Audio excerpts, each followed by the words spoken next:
మనుషులు ఎట్లా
ప్రజలు ప్రభుత్వాన్ని వ్యతిరేకిస్తున్నారు.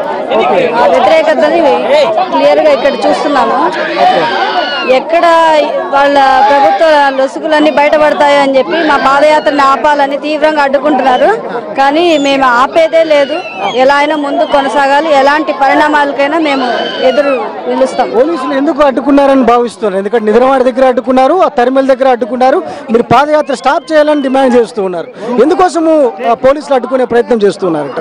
అత్యధిక సంఖ్యలో రైతులు, చాలా మంది ప్రజలు, మహిళలు అందరూ మా పాదయాత్రలో పాల్గొన్నారండి. ఈ ప్రజాస్పందన చూసి భయపడ్డారు. ఇంకా ముందు వెళ్తే ఇంకా వాళ్ళ ప్రభుత్వంలో ఉన్న తప్పులన్నీ ఎక్కడ వాళ్ళకి బయటపడతాయో, అసలు మీటింగులు పెట్టుకోవద్దని చెప్తున్నారు. వాళ్ళ అంటే ప్రభుత్వ వైఫల్యాలని మేము ఎక్కడ ఎండగడతామో అని చెప్పి భయపడి ఈరోజు ఇవన్నీ అడ్డుకోవాలంత చూస్తున్నారు. మేము మాత్రం ఆపేదేం లేదండి. తప్పకుండా ఎమ్మెల్సీ ఎమ్మెల్యే ఒత్తిడి కనిపిస్తుంది కదా, మీరు అక్కడ చూడండి. ఆమె అక్కడ బుక్రాయ సముద్రం దగ్గర కూడా ఆవిడ వచ్చి ఇక్కడ మమ్మల్ని అడ్డుకోవాలని, ప్రత్యక్షంగా ఆమె వచ్చి అడ్డుకోవాలని చూస్తున్నారు. పోలీసులు ఇక్కడ మాకు ప్రెజర్ పెడతా ఉన్నారు, మీరు ఆపండి ఆపండి అని. మేమైతే ఎట్టి పరిస్థితుల్లో ఆపేది. రైతుల కోసం చేస్తున్న ఆందోళన ఎందుకు అడ్డుకోవాలని చూస్తున్నారు? ఇప్పుడు రైతులకి రుణమాఫీ అని చేయలేదండి. చేయకపోవడమే కాకుండా ఇప్పుడు ఈరోజు ఇక్కడ నీళ్లు మనకి ఆయకట్టున్నా నీళ్లు ఇప్పించలేకపోయింది. ఇలా ఆమె ప్రతి దానిలోనూ విఫలమైపోయింది. ఆమె పాలన సరిగ్గా లేదు. ఇప్పుడు అదంతా ప్రజల్లో, మేము మేల్కొల్ పాదయాత్ర పేరుతో ప్రజల్లో ఇంకా ఆ స్పందన చూసి వాళ్ళు ఎక్కడ అన్నీ తెలుసుకుంటున్నారు. ఈ ఇన్పుట్ సబ్సిడీలో జరిగిన మోసము, వాళ్ళు కట్టిన లోన్లు అవన్నీ ఎక్కడ బయటపడతాయో ఇవన్నీ ప్రజలకు తెలియజేస్తున్నామని వాళ్ళు మమ్మల్ని అడ్డుకుంటున్నారు. ఓకే, ప్రధానంగా చెప్పండి. ఎందుకంటే పద్మావతి పాదయాత్రకు వస్తున్న స్పందన చూసే టీడీపీ నేతలు అడ్డుకోవాలని ప్రయత్నిస్తున్నారు. మీరు ఎలాంటి విశ్లేషణ చేస్తూ ఉన్నారు? డెఫినెట్ గా అండి, స్పందన రైతుల్లో ఉన్న అసంతృప్తి అంతా ఒక్కసారిగా పద్మావతి పాదయాత్రతో వెల్లువరింది. ఇది తట్టుకోలేని ప్రభుత్వం, ఒక ఎమ్మెల్సీ ఎమ్మెల్యేనే కాదు, మొత్తం ప్రభుత్వమే తన దృష్టికి పోయి ఇట్లాంటైతే చాలా కష్టము.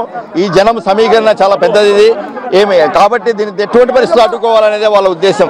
రైతుల యొక్క కష్టాలు నష్టాలు, ప్రభుత్వం చేస్తున్నటువంటి దుర్మార్గాలు, రైతులకు అన్యాయములు, ఇవన్నీ కూడా ఒక్కసారిగా పెళ్ళుబిగినట్లుగా ప్రజలు బయటికి రావడం జరిగిందండి. ఎలా అనిపిస్తుంది? ఎందుకంటే 3 సంవత్సరాల తర్వాత చంద్రబాబు పరిపాలన పైన వ్యతిరేకతగా భావించవచ్చా దీన్ని? ఎందుకంటే ఇచ్చిన హామీలు నెరవేర్చిన నేపథ్యంలో ప్రజల నుంచి ఇంత వ్యతిరేకత వస్తుంది అనుకుంటున్నారా?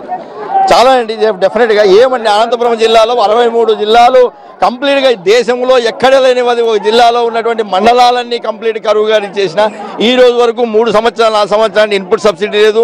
3200 రూపాయలు ఇన్పుట్ సబ్సిడీ వాళ్ళు ప్రకటించిందే ప్రజలకు, రైతులకు ఇంతవరకు ఒక్క పైసా రాలేదు. ఆయన వచ్చినప్పుడంతా కరువును తోలుతా హార్టికల్చర్ అప్ చేస్తా అది చేస్తా అంటాడు. ప్రజలు కట్టుకున్నట్టు మాకున్నటువంటి రైతులకు ఉన్నటువంటి మాకున్నటువంటి హక్కులు ఇన్సూరెన్స్ కూడా ఇవ్వకపోవడం దుర్మార్గమైన విషయం, ఇది భరించలేని విషయం. ఎట్లా భావిస్తున్నారు మీరు? ఎందుకంటే పోలీసులు అడ్డుకోవడం, తర్వాత పోలీసుల ఆంక్షలు కూడా వ్యతిరేకించి పెద్ద ఎత్తున రైతులు మద్దతు ఇస్తున్న వాతావరణం కనిపిస్తుంది.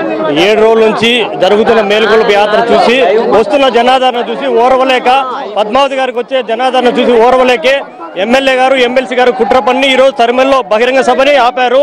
బహిరంగ సభ జరిగింటే ఇంతకంటే బాగుండేది, కానీ ఇప్పుడు బహిరంగ సభ కంటే ఎక్కువ జనాలు వచ్చారు. సభ వాళ్ళు ఆపగలిగారు కానీ జనాల్ని మాత్రం ఆపలేరు. పద్మావతి గారి పైన జగన్మోహన్ రెడ్డి గారి పైన ఉండే అభిమానాన్ని అయితే ఆపలేకపోయారు ప్రజల్లో.